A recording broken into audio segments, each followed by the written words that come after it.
আমি এম্বুলেন্স আহিছে এম্বুলেন্সৰ বাবে এটা ৰাস্তা ৰাখিবলৈ সকলোকে অনুৰোধ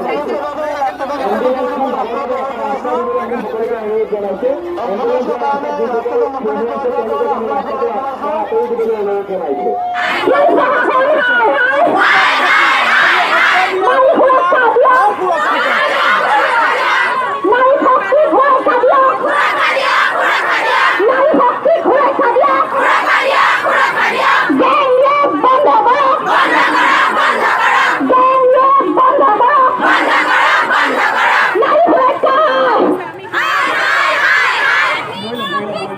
আমাৰ দিন অঞ্চলত নাৰীখিনি অসুৰক্ষিত হৈ আছে, কাৰণ যোৱাকালি যিটো ঘটনা ঘটিলে, যি এগৰাকী কিশোৰীৰ ওপৰত যিটো অত্যাচাৰ আৰম্ভ হ'ল আৰু এতিয়ালৈকে 24 ঘণ্টা পাৰ হৈ যোৱাৰ পিছতো দোষীক কৰায়ত্ব কৰিব নোৱাৰাটো এটা লজ্জাজনক কথা।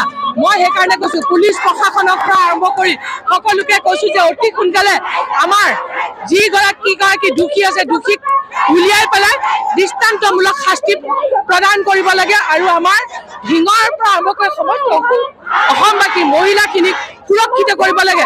মই এইখিনিতে এটা কথা কওঁ যে যিহেতু গৃহ বিভাগটো মাননীয় মুখ্যমন্ত্ৰীৰ তত্বাৱধানত আছে, গতিকে তেখেতৰ ইমানবিলাক বিভাগ লৈ আছে, গৃহ বিভাগটো এৰি দিয়ক। তেখেতে পাৰা নাই, চম্ভালিব পাৰা নাই তেখেতে, গতিকে গৃহ বিভাগটো তেখেতে এৰি দিয়ক, দি পেলাই বেলেগ এজনক দিয়ক দায়িত্ব, যাতে অতি সোনকালে আমাৰ মহিলাসকল সুৰক্ষিত হয় আৰু ল এণ্ড অৰ্ডাৰ চিটুৱেশ্যনটো যাতে শান্তিমূলক হৈ থাকে।